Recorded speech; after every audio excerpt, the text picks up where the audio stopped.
Hi, guys. Welcome to POV and My Therapist, the podcast where I vent, you listen, and you do not get paid. I'm fucking exhausted. In the time that it took me to do my hair, my makeup, whatever, it took me like 10 times longer than it normally would because I went live. And I'm literally like exhausted and I have a migraine at this point. Like every time I get on TikTok, I have a bit of a migraine. This week has been like really fucking como se dice, not great, right? So I'm gonna tell you what happened to me this week. I'm just gonna tell you what happened and then we'll get into a deeper discussion of it. So the men found my TikTok, the men who hate women but love wealthy men just as much as I do, who are quite literally obsessed with them, found my TikTok and were very adamant about telling me how, even though they were not wealthy men, how actual wealthy men would not like me ever because I'm fat. But then every time I clicked on one of their pages, they were also fat. So I was like, baby, we are two humpback whales being fatties, except the difference is I'm cute and I have a personality and you leave hate comments on the internet. Also, side note, if you hear a noise, it is my neighbors. They're playing outside in the darkness during the wintertime. You can imagine how I'm feeling about that. I really want to be an old maid and be like, shut up. But it's not that late. So I'm like, whatever, live life. But, so those men found my TikTok and I was like, ugh. It was annoying, and I think like I just wasn't expecting it because like me and the gears have been having, a conversation about like value and all that for throughout the week. So it made sense that I posted that TikTok at the time that I posted it. However, TikTok saw the keywords value and wealth and was like, oh, I know exactly who this is for. This is for the men who live in other men's pockets. So very much flooded it to their stuff, and it was like thousands of hate comments. And I was like, what the fuck do I do? So, I started blocking, and at first, like, I turned the comments off, and then I hid the video, and then I was like, no, I'm not doing that. So I made the video public again, but then I started blocking and reporting comments, and that was helpful, and it slowed it down a lot, but, like, there's been an uptick of it, so, like, I'm just like, I'm not paying attention to this. And, so that was, like, a whole thing, and, like, I don't want to talk about that because I'm not a relationship podcast. I'm not a podcaster who sits on the internet and quite literally is like being weird.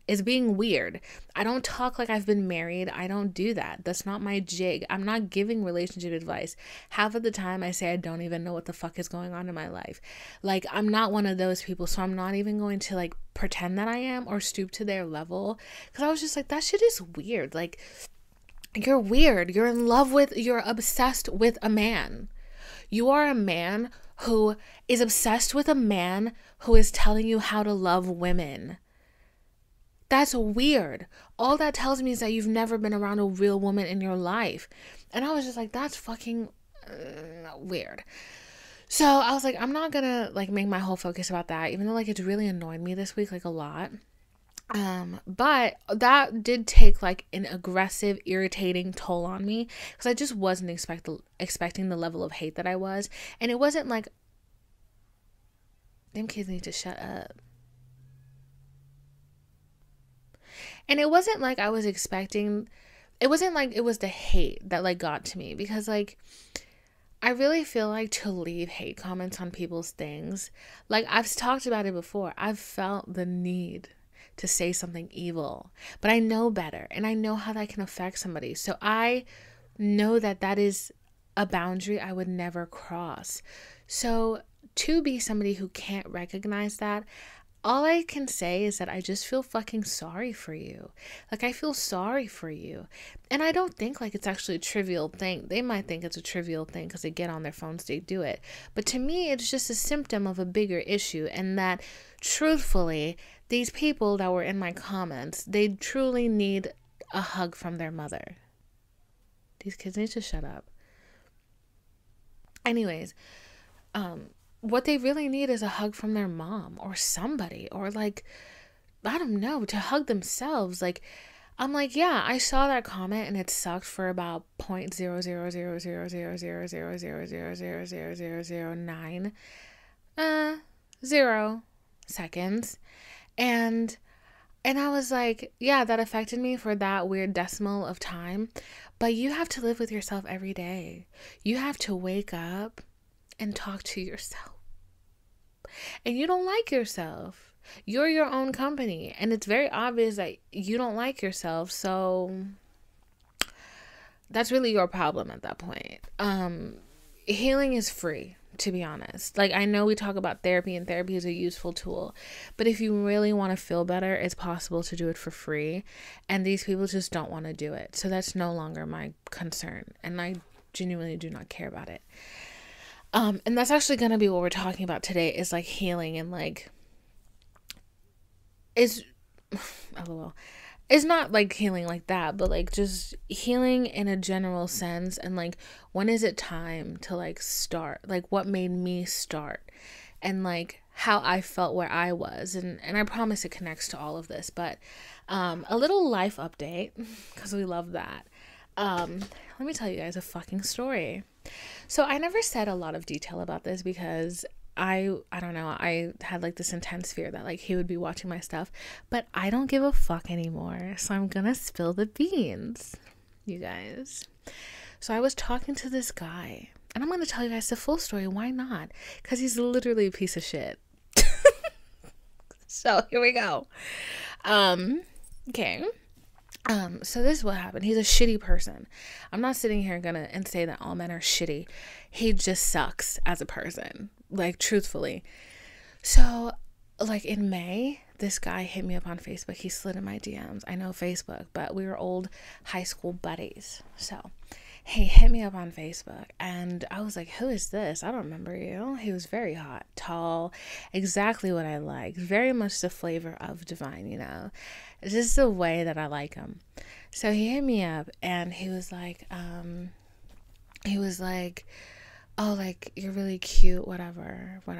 He lives in California, so he was like, I'm gonna come visit you. And I was like, okay, that's cool. So, well, okay, he didn't say that. He was like, I'm gonna come visit home if I have time, like, we should spend time together. I was like, all right, cool. I was thinking like I was gonna hook up with him, and then he didn't come. So I was like, all right, out the window. And I was also like kind of happy about that, because I was like, I don't want to just like hook up with people anymore. Like, I'm tired of that. That's when I was getting to that second point. But I hadn't hooked up with anybody for a long time, but I still was in the mindset of that. You know what I'm saying? So I was like, I don't really want to be in that mindset anymore. I want to change my mindset. So I was like kind of happy he didn't come. So some time went by. We're texting. Everything's like going cool. And he was away, we'll say.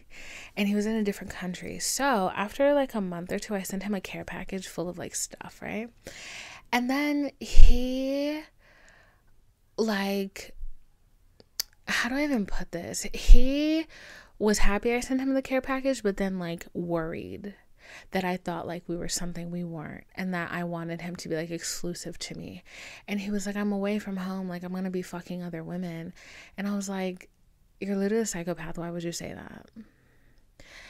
So I was like, all right, fuck you, bye. So then he unfollowed me, and I was like, all right, fuck you, bye. So I unfollowed him on all that.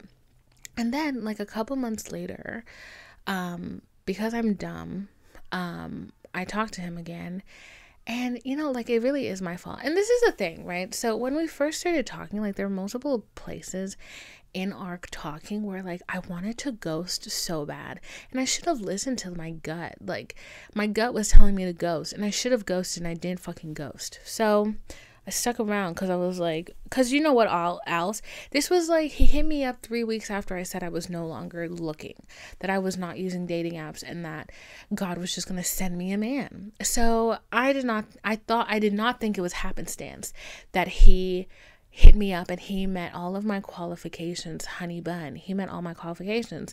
So I thought he was it. I was like, oh shit, this is what I asked for. This is what I thought. So that thought like lingered in my mind. And like, that's another thing like I'll talk about is like, I think a lot of times, like, I put too much faith into things, and like, I do believe in a higher power, and I am a religious person, but it's like, I feel like sometimes when you have faith that, I don't know, like, you kind of, how do I even explain it? It feels like you have so much faith that you believe that everything has a singular purpose. And it's like, you're constantly trying to find meaning to everything when sometimes there just is not meaning in anything. And sometimes a story about a hot fucking boy is just a story about a hot fucking boy. And that hot fucking boy is not your soulmate. He's just a dickhead who is cute and knows it and knows how to talk smooth and will essentially end up giving you a subject to talk about on your podcast, you know? And maybe like a couple more red flags to look out for, you know? So, yeah, so I very much was like looking for signs and everything. And I couldn't shake that I felt like he was my person. I couldn't get rid of it because I was like, I don't think it's a mistake, or like it's just a random occurrence that he just popped up a couple weeks after I said I was no longer talking to men. And I didn't meet him on a dating app and he hit me up. I was like, I don't think that's weird. I know. It's giving hysteric religious person. I can't remember what they're called right now. It's giving lunatic is what it's giving. So I was like, I really couldn't shake that thought or feeling or whatever. And so a couple months later, I will admit that when I sent the care package and like his response was, he was happy at first, and like I had some moments where I felt like I was expecting him to hate it and feel like it was too much, so I projected that onto him, and then so he became that he felt like I was asking for a lot. Because I don't know if that makes sense. If I was projecting it onto him, I don't know if that makes sense. I was very self-conscious about the whole thing, and that made me say things that sounded insecure, and then in turn it made him feel how I thought he felt. That makes sense. So he lashed out and he said all that shit. So there was like a little bit, the teeniest bit of fucking gaslighting on my end, and also just me being a dumb bitch. But I think I am resolved of those sins because of what I'm about to tell you. So girl, let me tell you something. I noticed that he followed me on Instagram, was friends with me on Facebook, all of that. I noticed that like he never interacted with my post or anything. Oh, I skipped a part. So we apologized to each other, right? So I reached out and I was like, I don't feel right that I gaslit you, and I'm apologizing for that. You still fucked up when you said all that shit, and I'm not expecting anything of you. I just wanted to say I'm sorry that I gaslit you, and I didn't like that. So he apologized, and he was like, yeah, it was my fault too. I shouldn't have said all the shit I said. And I was like, okay, cool, whatever. And I was like, that's done. We don't have to talk. It's fine. It's whatever. I literally started like moving on, grieving the whole idea that like he was like my soulmate, whatever. I literally let that shit go, right? Like moving on, doing what I do best, being a bad bitch. So I started doing that, and I was fine with doing that. And then, but like even on social media, like he was still active, and like I noticed that like he never really interacted with my stuff. And honestly, I think that's a huge red flag. I know like a lot of my friends, when I brought that up to them, they were like, no, I don't think that's a big deal. No, I think it is a big deal. I think if you're talking to somebody, or there's even the slightest romantic interest, the fact that they don't like your pictures or they don't watch your story, I think that's weird. I think that's fucking weird. Like, I know sometimes like when my crushes overwhelm me, I don't watch any of their stuff, but like I will watch it at least like a couple times a week. Not every story, but like it'll still feel like we're mutuals on a platform. Like, you know what I'm saying? But like I found that weird. Like I found that really fucking weird. So let me gather myself real quick. So I've always found that weird and like just strange, and everybody talked me out of how weird and strange it felt. And I was like, I don't know, maybe he's different. Who fucking knows? So, but I noticed that like there was this girl he followed, because why not? Because of course I'm going to look through your social media, friend. I'm always going to look through your social media, and I'm shameless about it. I don't give a fuck. To be honest, I don't know you. I need to be an investigative journalist.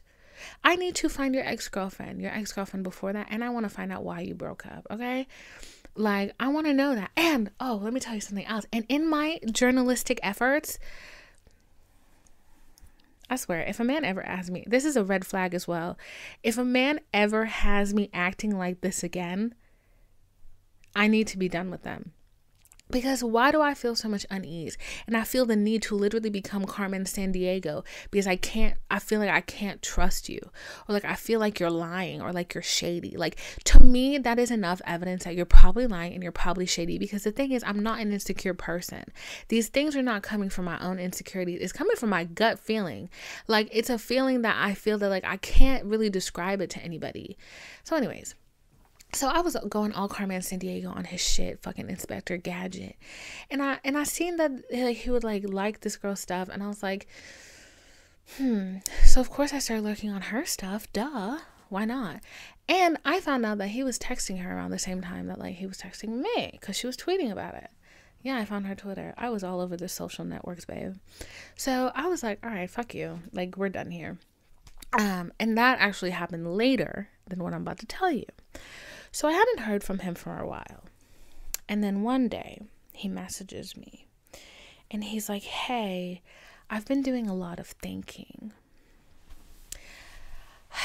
At this point, like, I thought this was done. I thought it was done. And like the conversation had been so sporadic either way that I was just like, I can't really feel like I can invest in you at this time.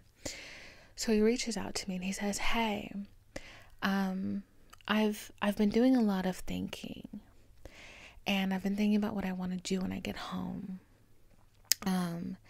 And I really want to see you.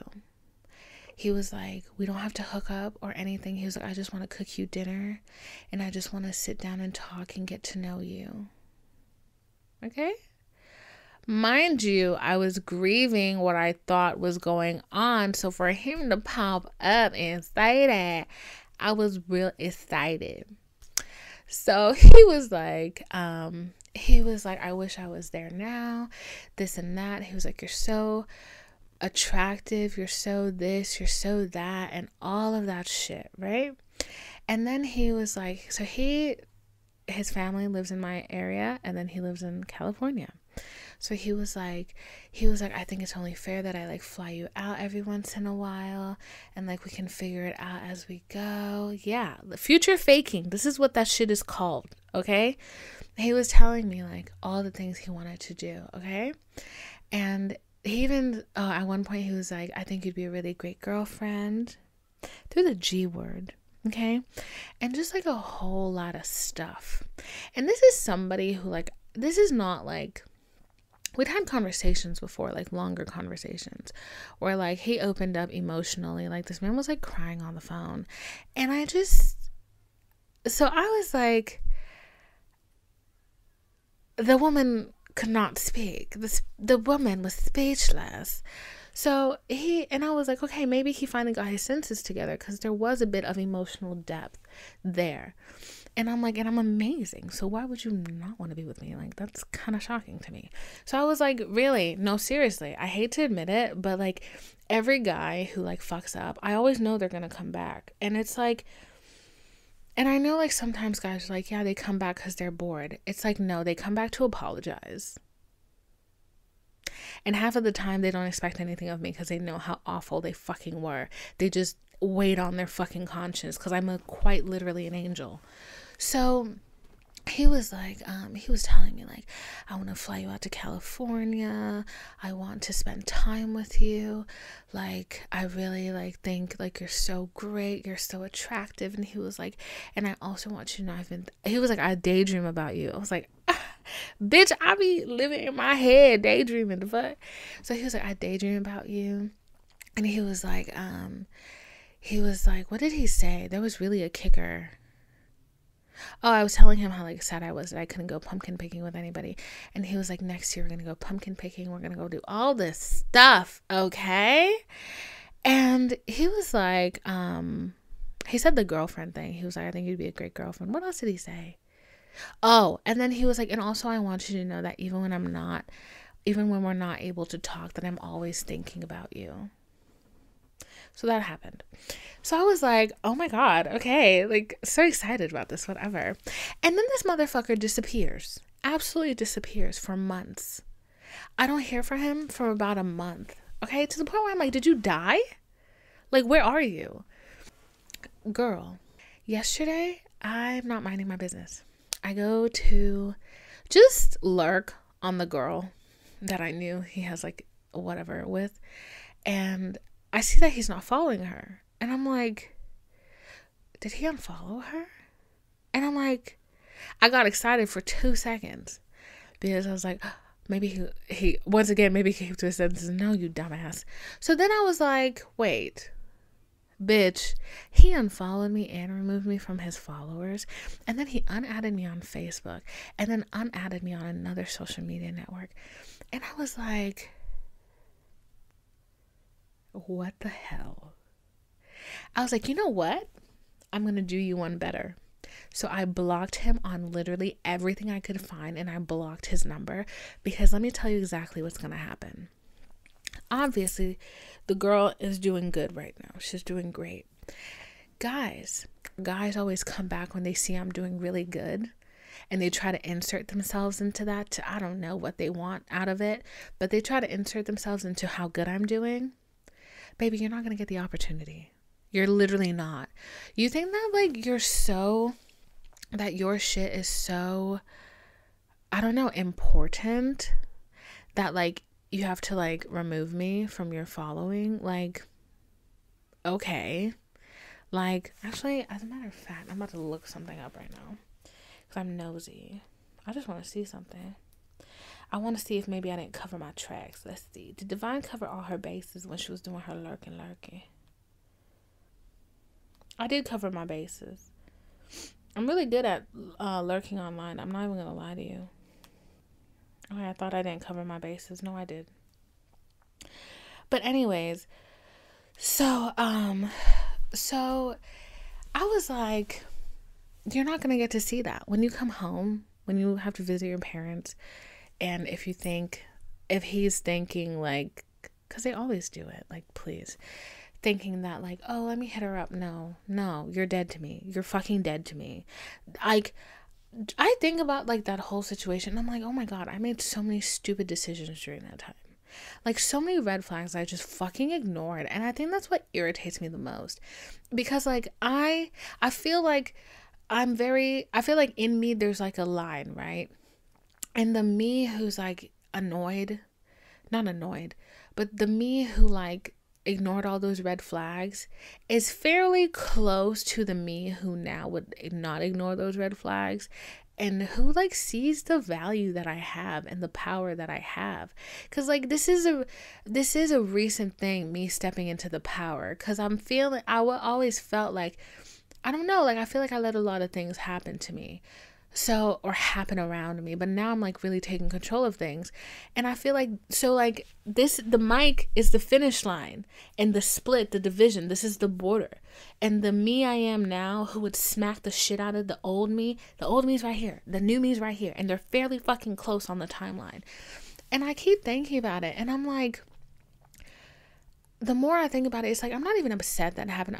I'm slightly irritated, but I think what I'm actually irritated about is that I see my value. I need to stop using that word. I see my worth.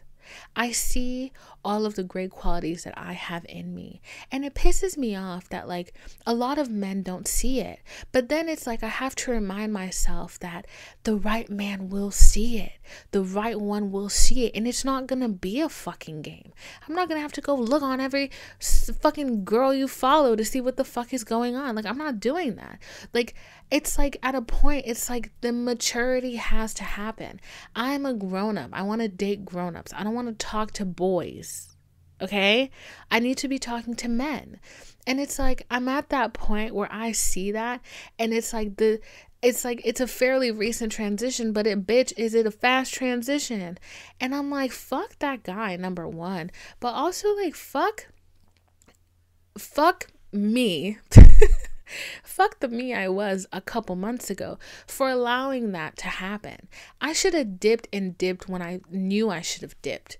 Like, there were red flags and I ignored them. And it's like, I can't keep doing that.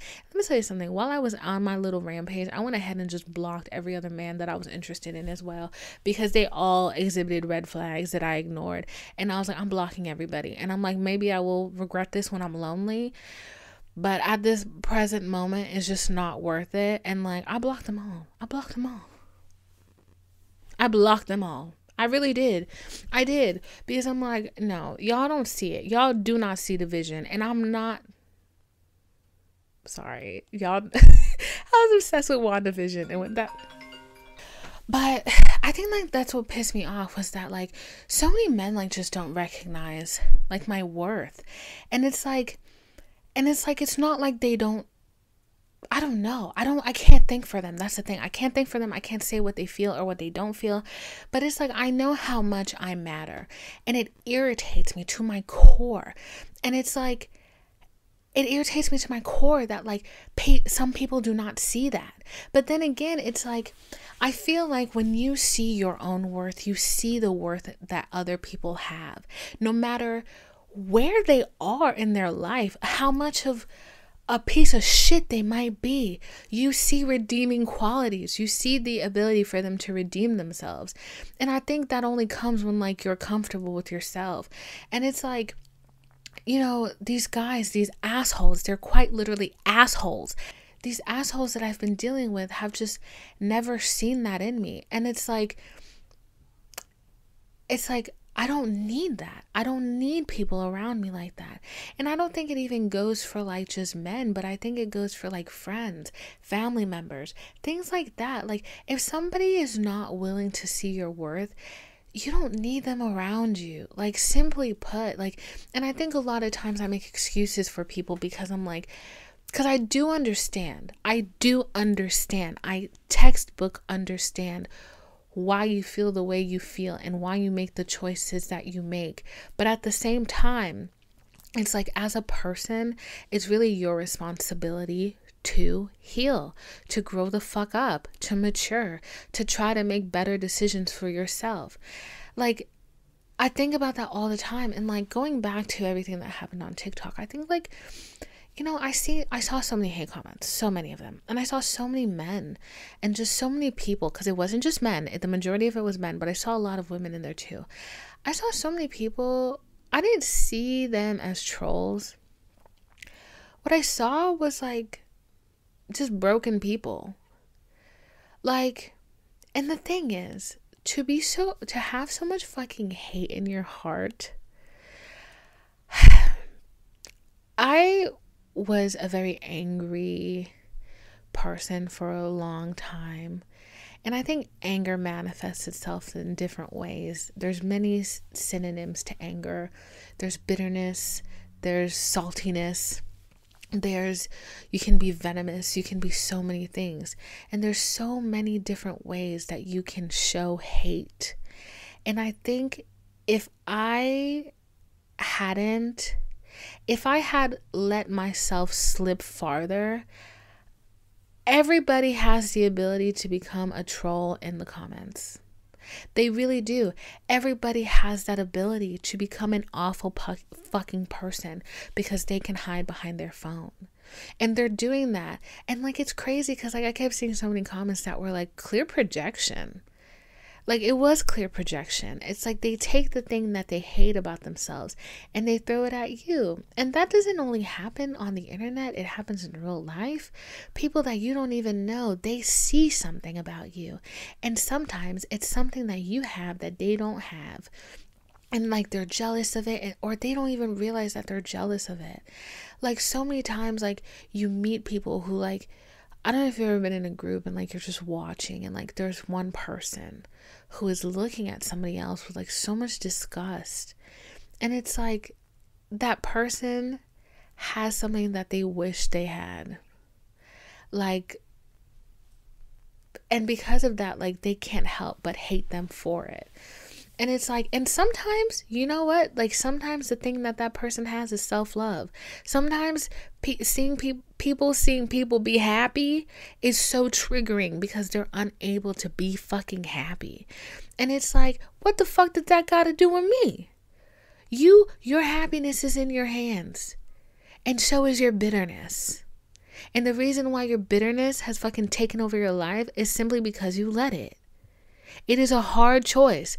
Bro, when I tell you that fucking the don't be a bitch gear was kicked deep into overdrive. Oh my god, she was in overdrive. She was in overdrive tab. Cause every time I looked, I was like, I can turn this into a Comedy Central roast. Please. It was absolutely just perturbing. The fact that these men and women in the comments felt like they could unhinge their rusty little jaws and address me in the way that they were when we are not on the same caliber of people. And I think if I didn't know myself, I would have been responding and fighting for my life in the comments. But I know myself and I see me. I see me. I wake up every day and I see me and I understand me. But it's like, I know me. I know who I am and you cannot tell me who I am. When I think of like those trolls, like, I really think about the fact that, one, I could have easily been them had I not entered therapy, because I was going down a dark path and I felt like I would have either hurt myself or become just an evil person. And I'm reading those comments and I'm like, you're so desperate for something to latch on to that the idea of originality has escaped you. You're saying the same vile and evil shit as everybody else. And you haven't stopped to think you can't think in a herd mentality. You can't. But I'm like, you haven't stopped to think about, where's my originality? Maybe I should spruce it up a little bit. Like, I don't know. It was just sad. And I didn't look at my comments and saw trolls. I just saw a bunch of broken ass people. And I was like, damn, I'm so sorry. I didn't even say anything directly to them. I just said I had never met a wealthy man who felt the need to ask me what I brought to the table. That's all I said. And they took that shit personally, because I guess me and these niggas was all fighting for the same wealthy man. Let me repeat that, because the niggas is going to get me in trouble. But I guess me and these guys were all fighting for the same wealthy man, and they don't even realize it. Pain manifests itself in so many different ways. And I feel like pain works in exponents. And like, you weren't hugged as a child, okay? That we multiply that. You weren't hugged as a child. Exponent of 2 equals a woman hater. Exponent of 2 equals an incel. Exponent of 2 equals the Virginia Tech shooter. Like, truthfully. And it's like, if your hatred can drive you in such a way that you expand upon bad thoughts and you settle in them, and then they're normal. And then the idea that there's anything wrong with you just absolutely goes out the window. Suddenly it's everybody else in the world that's the fucking problem. That's the shit that really blows my mind. That one really is a doozy to me. But sometimes when we're triggered by something, when somebody says something and our immediate reaction is rage, perhaps we should just sit in that feeling and figure out why we feel so fucking angry about it. Like somebody said to me recently, hit dogs holler. Yeah, it was a lot of hollering going on, I ain't finna lie. You know, for a while, like, I got defensive about everything. Everything pissed me off and everybody was an enemy. But it kind of gets to a point where you're like, can't everybody be wrong? Can everybody really be wrong? And the simple answer is no. And if there's something, I almost said intrinsically again, if there's something really wrong with you to the core, it's going to come up over and over and over again. This self-awareness that I have comes with knowing when I'm wrong.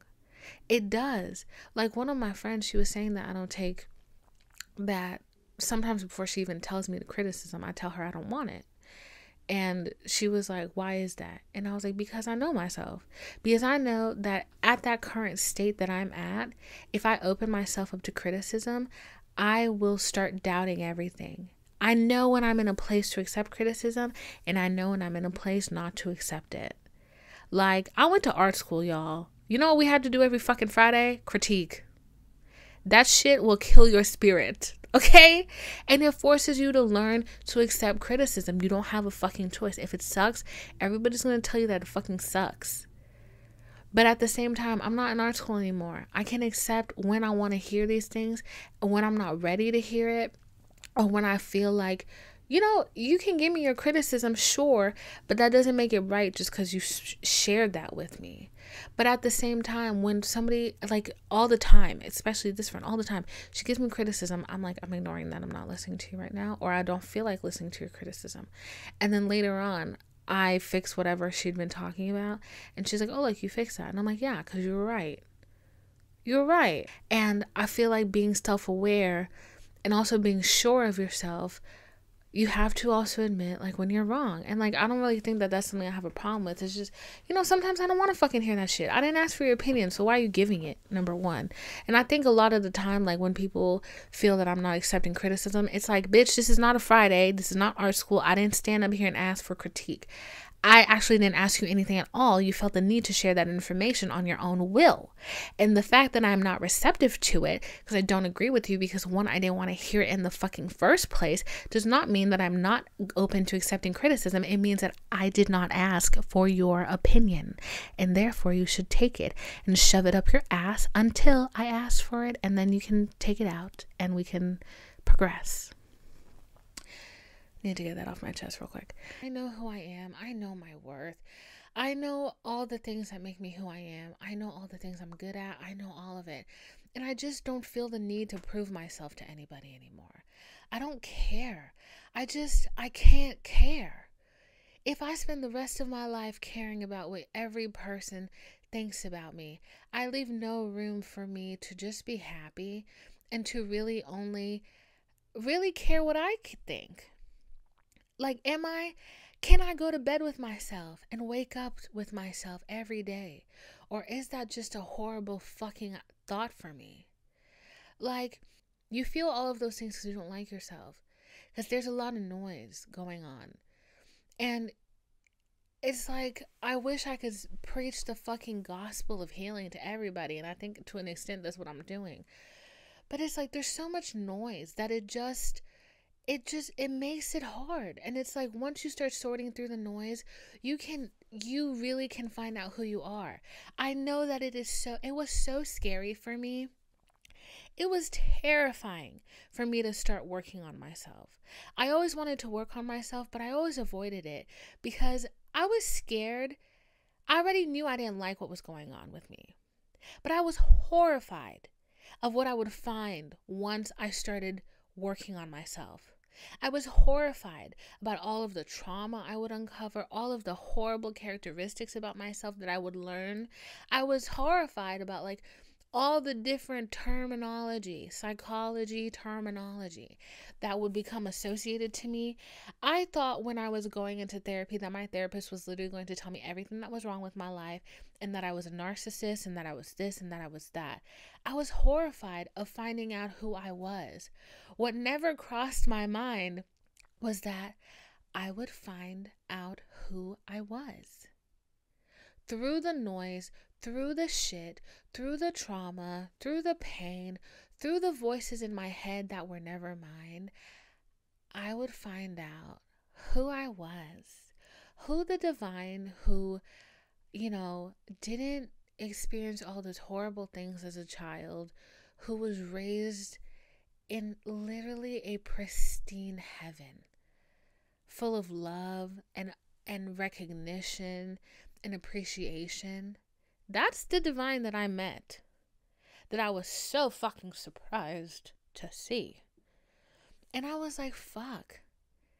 I didn't know all this time that I was a happy person. I didn't know that my go-to emotion is love and trust. I didn't know that. I didn't know that I was a person who loved joy and who just loved love overall. Because all these awful things had happened to me, and they piled on and they piled on and they weighed on me and they weighed on me. And they essentially, it's like when you have long pants, you got bell bottom pants on, they're touching the ground. The farther you walk, the more trash is going to gather on them. And by the time you get to the end of it, you're not even going to remember what color they were, what style they were, nothing. Because it's so clouded. It's quite literally been perverted into something that it's not. And I know, I know that. I know self-reflection is scary. But the amount of freedom I felt when I was able to reflect on myself, and I was always the first person to point out something that was off kilter with myself. Not in a critical way, but in a loving way. And I think that's what changes a lot when you go through a healing process, or when you start sifting through the shit.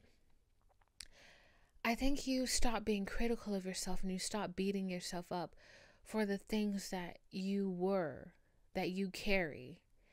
And you're like, hey girl, I noticed you were a little bit inconsiderate. That wasn't cool. You should apologize. Like, you become more tender with yourself, but also just more open to just admitting and accepting that you are a human, that you can make mistakes, that you can accidentally hurt other people, or sometimes purposefully hurt other people. But you get to the point where you know that that's not right. So, it's a hard fact. And honestly, I wish each and every one of those trolls healing. I do. I wish each and every single person who gets on TikTok and hates on women, and hates on people, who hates on minorities, who hates on disabled people and gay people and all of that, I wish them fucking healing. Because imagine the amount of pain you must be in to walk around with hate in your heart, bitch. You think it's possible to have hate in your heart that you project on everybody and their mother and still be able to feel joy? You can't do it. Those two things don't mix. They really don't. So I fucking feel sorry for them. And you know what? I hope they heal, bitch. I hope they do. And I hope they grow the fuck up. And I hope they mature. And I hope they find a better tribe. I hope they find a better community to be in than a cult that just fucking hates everything. So, that's my little podcast for today. I didn't have a hard time getting through it. I think it was a lot to communicate. And I was kind of exhausted. But I think this is a good episode. I think it's an episode. But yeah, so I'm going to leave it at that. I'm going to rewatch this footage tonight so that if I need to record tomorrow, I will. That's always such a scary thing. I always pray that there's some goodies in there and I don't have to record again. But also I don't, I'm not trying to spread negativity.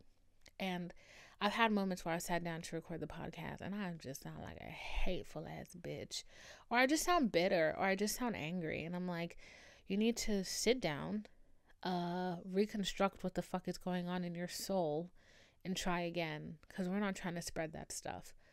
So I hope you have, now I can actually say I hope you have a great weekend, because it's Friday that I'm posting these and I've been doing it consistently. I hope you're proud of me. I hope you have a good weekend. I hope that it's fun.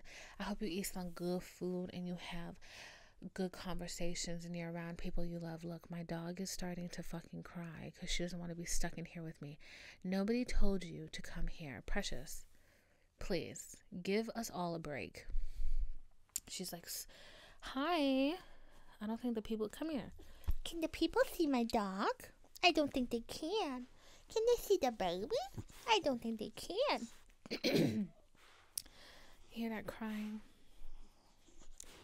There she go. Little crying little baby. But I wish you healing. I wish you joy and happiness and peace in your soul this week. I hope that if anybody tries you, you remember that it is not you, baby. Baby, it ain't you, it's them, to be quite honest. Anybody with hate in their heart, they hate themselves. That hate is for nobody else but themselves, and they need to work on themselves. So, me and my baby dog here, we wish you a good fucking weekend. We wish you a good week, and we hope that you are loved and seen and understood, and that your feelings are validated by the right people, because I'm realizing that your feelings can be validated by the wrong set of people, okay? And if you really, precious, and if you enjoyed this podcast, please take a moment to follow us on Spotify. I messed that up. Let me start again. If you're listening on Apple Music, please take a moment to leave a review and a comment if you'd like to do that. And if you are listening on Spotify, please make sure you follow. If you're watching on YouTube, make sure you hit that subscribe and that like button. And if you got some words on your heart, let it go. Say it in the comments, baby girl. Yeah, so I hope this is a good week for you. I really do. I hope all of your worries go away, and I hope you get a blessing this week. I think we could all use a little tenderness and a little gifting from above. So have a nice one. I love you. Bye.